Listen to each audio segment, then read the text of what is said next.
कौन जीतेगा big boss OTT. जैसा आप सभी को पता होगा कि बहुत कम दिन रह गया है बिग बॉस ओटीटी के फिनाले में। इसी शनिवार को फिनाले है, यानी कि इसी सैटरडे को फिनाले है। तो ऐसे में सबसे बड़ा सवाल है कि आखिर कौन जीतेगा बिग बॉस ओटीटी। आप सभी को पता होगा कि अभी तक जितने भी वोटिंग ट्रेंड सामने आए हैं वो उसमें नेट टू नेट मुकाबला देखा गया है, नेट टू नेट फाइट देखा गया है। दिव्या अग्रवाल और प्रतीक सेहजपाल के बीच में, दोनों के बीच में बहुत नेट टू नेट फाइट है। और जब भी ये दोनों साथ नॉमिनेट होते हैं तो जो वोटिंग ट्रेंड आती है उसमें कभी दिव्या आगे तो कभी वहाँ पर प्रतीक आगे, कभी प्रतीक आगे तो कभी दिव्या आगे, इस प्रकार होती रहती है। और अगर हम बात करें तो बहुत ही नेट टू नेट मुकाबला होगा और बहुत लेस मार्जिन से कोई जो है एक दूसरे को आगे पीछे रखेगा। लेकिन आप लोगों के हिसाब से कौन डिजर्विंग विनर होगा, क्योंकि आपने सभी लोगों की जर्नी देखी है और जो 6 लोग बचे हुए हैं उन सभी की जर्नी भी आप लोगों ने देखी है।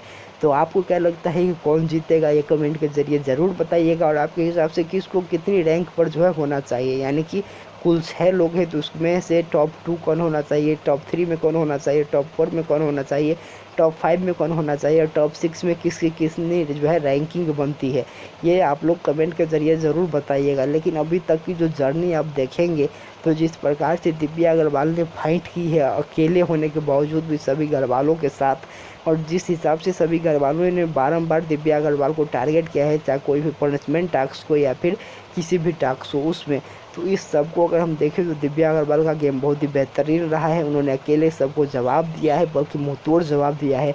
तो उनका जो डिजर्वेंस है, वो जो डिजर्व करती है वो सबसे ज़्यादा डिजर्व करती है मेरे हिसाब से।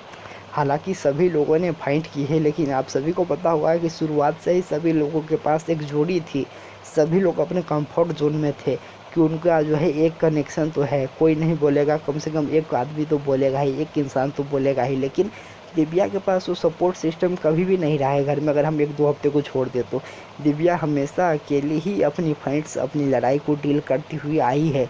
तो कहीं ना कहीं दिव्या अग्रवाल का जो गेम है और ज़्यादा निखर के आया है और अकेले ही उन्होंने सभी परिस्थितियों का सामना किया है। मैं ये नहीं कह रहा हूँ कि बाकी लोगों ने फाइट नहीं की है, बाकी लोगों का मेहनत नहीं रहा है, लेकिन अगर कंपेरेटिवली आप सभी को देखें तो कहीं ना कहीं जब आप एक तराजू पर सभी को तोलोगे तो वहाँ पर दिव्या अग्रवाल की जो मेहनत है वो ज़्यादा नज़र आती है, उनकी जो लगन है वो ज़्यादा नज़र आती है। अगर टास्क की अगर हम बात करें तो बहुत कम टास्क करने को उनको मौका मिला, लेकिन जिसको में भी मौका मिला तो उस टास्क में उनका डेडिकेशन जो है वो साफ नज़र आता है। तो हमारे विचार से और अभी तक जो हम वोटिंग ट्रेंड्स भी देखे हैं उसके हिसाब से दिव्या अग्रवाल के नाम ये ट्रॉफी होना चाहिए।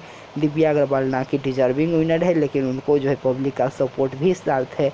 तो देखना होगा कि बिग बॉस जो है वो जनता के साथ ही जाते हैं, जिसको ज़्यादा वोट मिलते हैं उनको ही जिताते हैं या फिर किसी और को भी जिता सकते हैं। क्योंकि हमने देखा है बहुत सारे इविक्शन इस सीज़न में ऐसे हुए जो कि वोटिंग के आधार पर नहीं हुए हैं। तो बिग बॉस का अपना भी मर्जी चलता रहता है। तो देखना होगा कि इसको ट्रॉफी देते हैं बिग बॉस। लेकिन आपके हिसाब से कौन डिजर्विंग है, कमेंट के जरिए ज़रूर बताइएगा। चैनल को सब्सक्राइब नहीं किया तो चैनल को ज़रूर सब्सक्राइब कर दे, बेल आइकन का बटन ज़रूर प्रेस कर दे और वीडियो को ज़्यादा से ज़्यादा लाइक और शेयर ज़रूर करें। नमस्कार, धन्यवाद।